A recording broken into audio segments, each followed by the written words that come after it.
Мурдагы депутат жана президенттикке талапкер Өмүрбек Бабановго козголгон иш жабылыш керек деген экс-президент Алмазбек Атамбаев Апрель телеканалына берген маегинде айтып чыгып, бул окуя коомчулуктун көңүл борборунда болууда. Мен мунун баарын декабрда эле көргөм.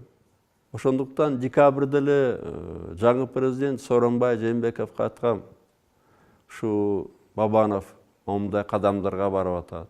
Өзгөчө январда айткам, мына депутаттыгынан да кетти. Эми жанагы экспертизалар да бар экен, бул иштерди жабыш керек деп айткам да.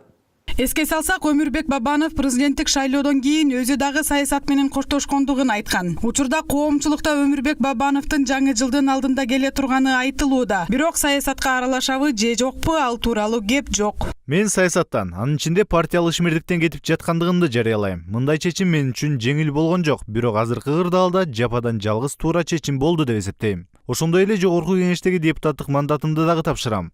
Партиябыздын тизмесиндеги кийинки талапкер депутат болот. Бул адилеттүүлүктү, акыйкаттыкты орнотууга жол ачат.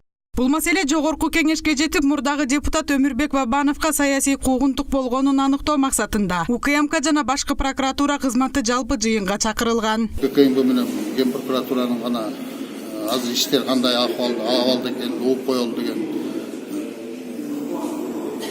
суроолорду берейин деп атабыз да. Анткени ачык айтылып атат да. Биз ал жерде эч кандай мыйзам бузуу болгон эмес. Парламенттеги депутаттар да өз ойлорун билдиришти. Элекүлө Алы Карашев, эгерде Бабановго козголгон иш мыйзамсыз болсо, анда аны козгогондор жоопко тартылышы керектигин айтты. Мен айтат элем, баары тең ушу биз Кыргызстан укуктук өлкөбүз. Баары тең мыйзам чегинде каралып, ошол жерде чечим кабыл алыш керек.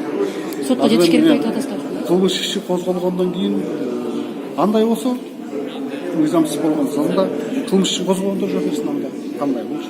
А эгерде кылмыш иши козголду, ага негиз барды, анда мыйзам чегинде буга адилеттүүлүктү соттолот. Кошумчалай кетсек, экс-президент Алмазбек Атамбаев камактагы депутат Өмүрбек Текебаев тууралуу дагы пикир айтты эле. А бирок бул тууралуу ата мекенчилер азырынча үн ката элек.